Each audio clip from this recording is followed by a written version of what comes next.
It all began in the dead of night, after midnight on Sunday, the 2nd of September, 1666. London was a city of shadows, its citizens asleep in their beds. But in a small bakery on Pudding Lane, a tiny spark was about to change everything forever. This was the shop of Thomas Farriner, the king's baker. It is believed that a stray ember from his oven, which he thought was safely out, ignited some nearby firewood. At first, it was just a small flame in a humble shop. The Farriner family was woken by the smoke and managed to escape, but their maid was too frightened to jump from the window and became the fire's first victim.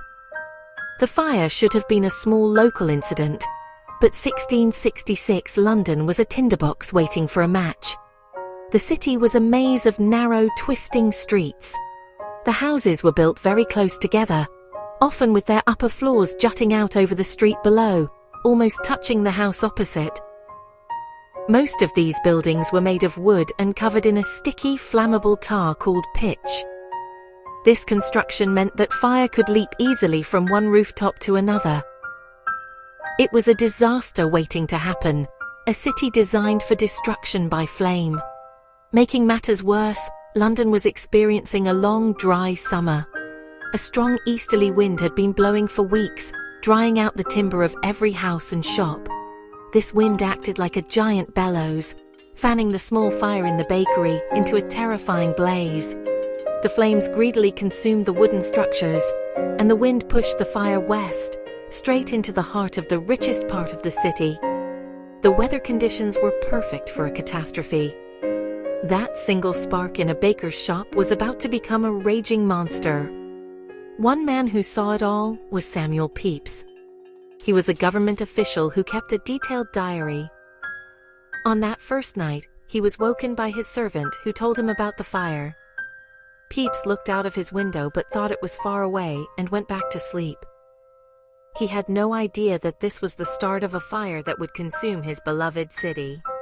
His diary would later provide us with a powerful, personal account of the unfolding chaos, capturing the fear and disbelief of Londoners as their world turned to fire and smoke. As the sun rose, Londoners realized this was no ordinary fire. The flames were spreading with terrifying speed.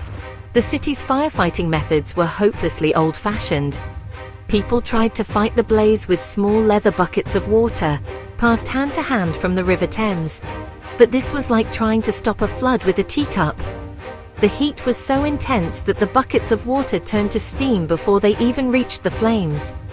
The fire was simply too big, too hot, and too fast for such simple tools to have any effect at all. Their efforts were brave but ultimately useless. The Lord Mayor of London at the time, Sir Thomas Bloodworth, was woken and brought to the scene. His reaction was famously unhelpful. "Pish! A woman might piss it out," he supposedly said, and went back to bed. He failed to grasp the seriousness of the situation. The standard procedure for stopping a fire was to pull down houses to create a firebreak, a gap the flames could not cross. But the Lord Mayor hesitated, worried about the cost and the anger of the homeowners. This delay proved fatal. The fire continued its relentless march westward. Eyewitnesses like Samuel Pepys and John Evelyn described the terrifying scene in their diaries. Pepys wrote of the horrid, malicious, bloody flame. He took a boat on the Thames to get a better look and saw the fire consuming everything in its path. He described people staying in their houses until the very last moment, then running for their lives, throwing their belongings into the river or loading them onto carts. The river itself became a chaotic scene, clogged with boats filled with desperate families and their possessions. The air was thick with smoke and the cries of frightened people. The fire created its own weather system. The intense heat generated powerful winds that sucked in oxygen, feeding the flames and creating a firestorm. The sound was a deafening roar, like a constant, thunderous explosion. The fire was so hot that it melted the lead roof of St. Paul's Cathedral, sending molten metal pouring down the streets like a river of silver. For 4 long days and nights the inferno raged, seemingly unstoppable. Londoners could only watch in terror as their city was devoured by the flames. When the wind finally died down on Wednesday, the 5th of September, the fire began to lose its power. The firefighters, now using gunpowder to blow up entire rows of houses, finally created fire breaks wide enough to contain the blaze. Slowly, the great fire burned itself out. What was left was a scene of total devastation. A vast area of London, over 400 acres, was now just a smoking ruin. The heart of the medieval city had been completely wiped off the map, reduced to a wasteland of ash and rubble. The scale of the destruction was immense. Over 13,000 houses had been destroyed, leaving around 100,000 people homeless. That was about 1/6 of the city's population. These people had lost everything: their homes, their businesses, and all their possessions. They were forced to camp in the fields outside the city walls, in places like Moorfields and Islington. They lived in makeshift tents and shacks, facing hunger and uncertainty. The Great Fire had turned prosperous citizens into destitute refugees in an instant. It wasn't just homes that were lost. The fire destroyed 87 parish churches, including the magnificent St. Paul's Cathedral. This great Gothic cathedral had been one of the wonders of the Christian world. John Evelyn described its ruin with great sadness, calling it a sad sight to see the beautiful portico, now rent in pieces. Other important buildings were also gone, such as the Royal Exchange, the Guildhall, and dozens of livery company halls. The commercial and civic heart of London had been utterly destroyed. In the aftermath, fear and suspicion spread among the homeless Londoners. Rumours flew that the fire had been started deliberately by foreigners, specifically the Dutch or the French, with whom England was at war.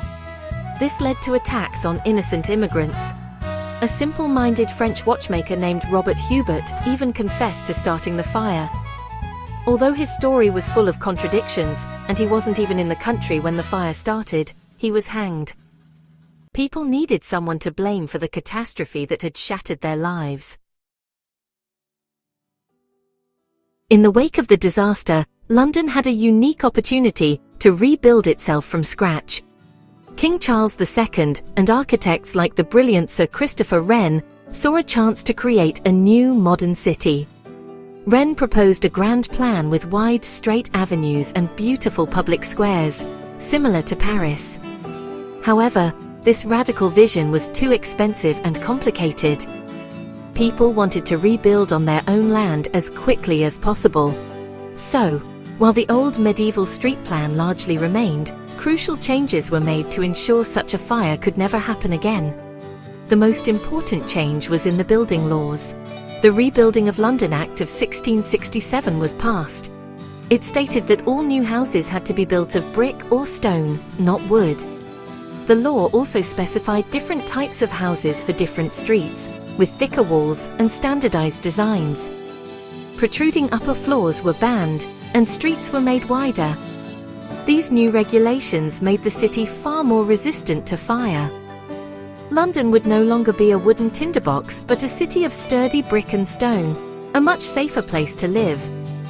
This period of rebuilding transformed the face of London. Sir Christopher Wren was put in charge of redesigning the city's churches. He designed and oversaw the construction of 51 new parish churches, each one a masterpiece of elegant, classical architecture.